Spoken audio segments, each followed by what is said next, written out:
I've been employed with Eriksholm since 2000, but I've been collaborating with Eriksholm since 1990. That was way back when we started to talk about digital hearing aids. During the years, I mean, we have become more and more professional, I would say, and doing more and more outreaching research, very big changes. Eriksholm is my dream place to work, has always been. I really got the eye-opener when I started to talk with Klaus Elbeling a long time ago. He really helped me focusing all the possibilities you can have with the research. I mean, focusing them to something very strong, powerful, that actually leads to a development of products that actually come to the gain or the benefit of the elderly hearing impaired subject. The interplay between academia and industry. I mean, you're always in that tension field. Are you being too commercial or are you being too academic? And always you have to bridge those all the time. You really feel that you have the possibility to actually influence the future audiology. It has taken 40 years to establish an organization, institution like this. And now I think we are ready to run, actually. It's taken time, but now we're here.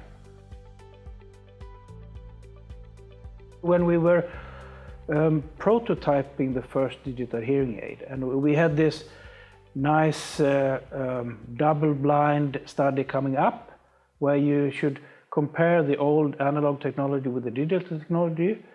But the problem was that the chip wasn't really ready. It didn't really work. We didn't have that time. At that time, it took half a year to get a new chip. To be able to do that study, they were actually sent those chips to a small basement firm in San Francisco at a cost of about 10,000 kronor per chip.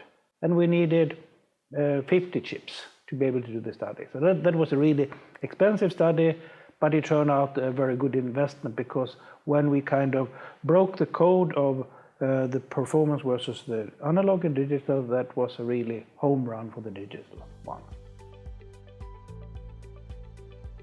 That was digital hearing aids at that point. But I mean, we were doing a lot of studies. We also realized people are very, very different. You can't just provide them with the hearing aid signal processing, providing audibility that we thought maybe was the solution at that point.